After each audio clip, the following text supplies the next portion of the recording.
क्या वास्तव में झील के अंदर कोई सुंदर सोने का महल मौजूद है? ये बात तो मैं महाराज आदित्य को ही बताऊंगा। काशी सैनिक के साथ महल की ओर चल पड़ा, जहाँ राजा आदित्य बेसब्री से उसका इंतजार कर रहा था। क्या तुम्हें रास्ते में झील के भीतर कोई महल मिला? जी महाराज, और वहाँ एक सुंदरी भी मिली जो उस महल में अकेली रहती है। क्या उस सुंदरी ने अपने हाथ में कोई अंगूठी पहनी थी जिसमें रंग बिरंगी किरणों से जड़ा मोती था? हाँ महाराज, बिल्कुल वही अंगूठी थी। बड़ी विचित्र बात है। इसका मतलब वही रूप सुंदरी नाम की सुंदर स्त्री मेरे स्वप्नों में आती थी, लेकिन वो मेरे स्वप्न में क्यों आई? महाराज, हो सकता है कि नियति ने आपके द्वारा ही उसे श्राप से मुक्त होना लिखा हो। तुम सही कह रहे हो। अब मुझे कोई फर्क नहीं पड़ता कि उस पर क्या श्राप है। मैं तो उसी से विवाह करूंगा, नहीं तो कभी नहीं करूंगा। राजा आदित्य काशी के साथ तुरंत उस झील की ओर चल दिया और कुछ घंटों के बाद वो झील के किनारे पर खड़ा था। अब आगे क्या करना है बताओ। कुछ नहीं, बस थोड़ी देर बाद आपको वही स्वर्ण महल दिखाई देगा। इतना कहकर काशी झील में कूद गया और राजा आदित्य भी पीछे पीछे कूद गया। झील की गहराई में उतरते हुए राजा को वो महल दिखाई देने लगा। इसका मतलब काशी का एक एक शब्द सत्य था, और जैसे ही मैं पास आया पानी गायब हो गया, बिल्कुल स्वप्न की तरह। महाराज आइए, मेरे साथ भीतर चलिए। रूप सुंदरी इसी महल में अकेली रहती हैं। राजा आदित्य और काशी महल के भीतर प्रवेश कर गए। भीतर रूप सुंदरी सोने के सिंहासन जैसे बिस्तर पर बैठी हुई थी। रूप सुंदरी काशी की ओर देखकर बोली, तुम तो वही हो जो पहले यहाँ आए थे। और मैंने कहा था ना, मेरे बाद एक और मनुष्य आएगा। यही है वो, केशव नगर के राजा आदित्य, जो 2 दिन से आपको स्वप्न में देख रहे हैं। मैंने तुम्हें स्वप्न में देखा था और स्वप्न में ही तुमसे प्रेम कर बैठा। मैं तुमसे विवाह करना चाहता हूँ। ये सुनकर रूप सुंदरी चौंक गई और अचानक उदास होकर बोली, पर मुझ पर एक श्राप है। मुझे कोई फर्क नहीं पड़ता कि तुम्हारे ऊपर कौन सा श्राप है। मैं बस तुमसे विवाह करना चाहता हूँ। इतना कहकर राजा आदित्य ने अपने हाथ से सिंदूर उठाया और रूप सुंदरी की मांग में भर दिया। अब तो तुम मेरी पत्नी हो और मैं तुम्हारा पति। अब तो तुम मुझे बता सकती हो ना कि तुम्हारे ऊपर क्या श्राप है। आपने तो मुझे श्राप से मुक्त कर दिया है। मैं कुछ समझा नहीं। अब मैं आपको सच बताऊंगी। मुझे आदेश दिया गया था कि यदि मैंने अपने पति के अलावा किसी भी मनुष्य को सच्चाई बताई तो मैं कभी इस श्राप से बाहर नहीं निकल पाऊंगी। मैं प्रतापगढ़ के राजा भैरव की पुत्री रूप सुंदरी हूँ। Flashback story. एक दिन रूप सुंदरी झील के किनारे खड़ी थी और उसकी दासी भी साथ में थी। तुम भी ना कहानियों पर भरोसा करती हो। मुझे लगता है यहाँ के लोगों के मन में भ्रम है कि झील के अंदर कोई महल है। मुझे तो यहाँ सिर्फ शांति दिखाई दे रही है। नहीं राजकुमारी, कहते हैं इस झील में झील देवता का वास है।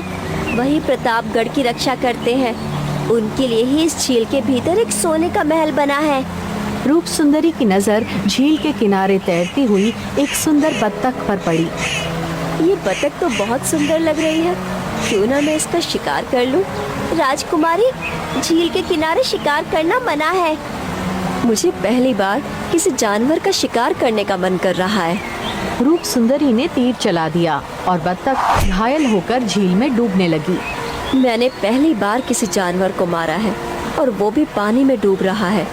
मैं इसे पिताजी को दिखाऊंगी। इतना कहकर रूप सुंदरी झील में कूद गई। थोड़ी देर में उसने देखा कि झील के भीतर एक भव्य सोने का महल था। झील के अंदर का महल? इसका मतलब नगरवासियों की दंत कथाएं सही थी।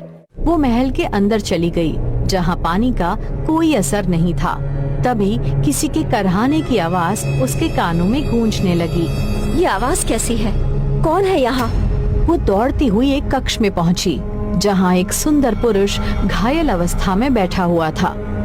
मैं बतख के रूप में झील में विचरण कर रहा था। तुमने मुझे मनुष्यों का तीर मारकर घायल कर दिया।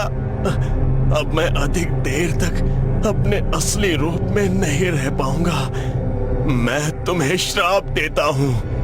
तुम इस महल से कभी बाहर नहीं निकल पाओगी। इतना कहकर वो पुरुष एक अंगूठी में बदल गया, जिसमें बीच में एक कीमती मोती जड़ा हुआ था। ये क्या हो गया? मुझे कुछ समझ नहीं आ रहा। रूप सुंदरी बाहर की ओर भागने लगी, लेकिन महल के द्वार बंद हो गए। तभी रंग बिरंगी किरणों के बीच एक दूसरा सुंदर पुरुष वहाँ प्रकट हो गया। मेरा पुत्र नादान था जो तुम्हें श्राप दे बैठा। मैं इस झील का देवता हूँ और ये मेरा महल है। मुझसे जो हुआ अनजाने में हुआ। श्राप तो वापस नहीं लिया जा सकता। ये अंगूठी फिर से पहन लो। भविष्य में यदि कोई मनुष्य इस झील में आए और तुम्हारे श्राप को जाने बिना केवल तुम्हारी सुंदरता से मुग्ध होकर तुमसे विवाह कर ले, तो तुम इस श्राप से मुक्त हो सकोगी और मेरा पुत्र अपने असली रूप में लौट सकेगा। लेकिन याद रखना, विवाह से पहले अगर तुम किसी को इस श्राप के बारे में बता दोगी तो फिर कभी इस महल से बाहर नहीं जा पाओगी। और यदि कोई मनुष्य तुम्हारे श्राप को जाने बगैर तुमसे विवाह कर ले, तब तुम इस अंगूठी को अपनी उंगली से निकालकर महल की सोने की दीवार को स्पर्श करा देना। मेरा पुत्र मुक्त हो जाएगा और तुम भी। इतना कहकर झील देवता वहाँ से गायब हो गया। तो फिर तुम्हें इस विचित्र अंगूठी को तुरंत महल की दीवार पर स्पर्श कर देना चाहिए, ताकि झील देवता को भी मुक्ति मिल जाए और वो अपने असली रूप में लौट आए। हाँ, अब समय आ गया है। रूप सुंदरी अंगूठी को उतारकर महल की दीवार से स्पर्श करने ही वाली थी कि तभी काशी बिजली की गति से आया और उसके हाथ से अंगूठी छीन ली। काशी, ये क्या कर रहे हो? रुको, तुम ये क्या कर रहे हो? लेकिन काशी हंसने लगा।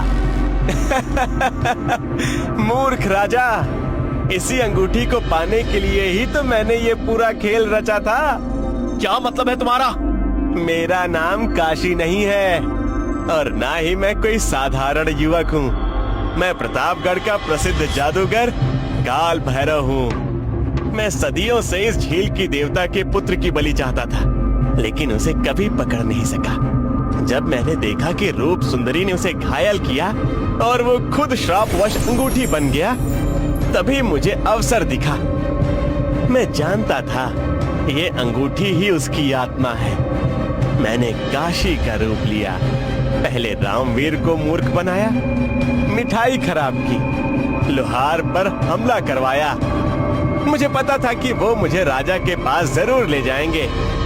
और फिर मैंने अपनी बांसुरी की धुन से राजा आदित्य को तुम्हारा सपना दिखाया, ताकि वो तुम्हारी सुंदरता पर मोहित होकर तुम्हें ढूंढे और फिर तुम्हें श्राप से मुक्त करे।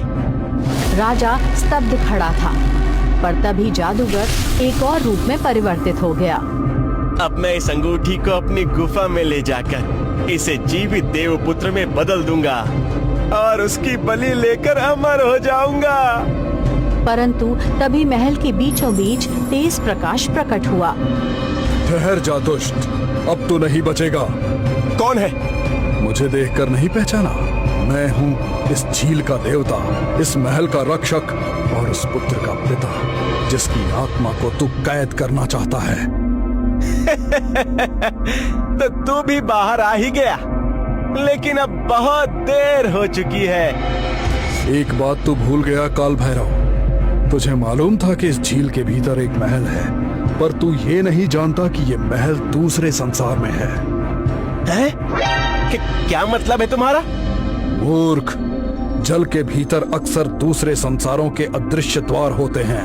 ये महल तुम्हारी दुनिया और एक गुप्त लोक के बीच स्थित है, इसलिए तुम्हारा कोई भी जादू इस संसार पर असर नहीं कर सकता। और अब मैं तुझे इस संसार से मिटा दूंगा। झील देवता ने अपने हाथ उठाए, जल के भीतर से एक तेज जल घेरा उठा और काल भैरव को चारों ओर से घेर लिया। वो चीखता रहा, लेकिन अगले ही पल वो जल में समा गया। उसके जल में समाते ही अंगूठी रूप सुंदरी के हाथों में आ गई। रूप सुंदरी ने अंगूठी को दीवार से स्पर्श कर दिया और सुंदर युवक यानी झील का पुत्र प्रकट हो गया। मेरे पुत्र, तुम्हें मुक्ति मिल गई। अब चलो रूप सुंदरी, तुम्हारा असली घर अब मेरा राज्य है। राजा आदित्य और रूप सुंदरी विवाह करके महल लौट आए। राजा ने प्रतापगढ़ के दूत भेजकर रूप सुंदरी के पिता को बुलवा लिया। एक पिता ने अपनी खोई हुई बेटी को पाया और एक रानी ने अपना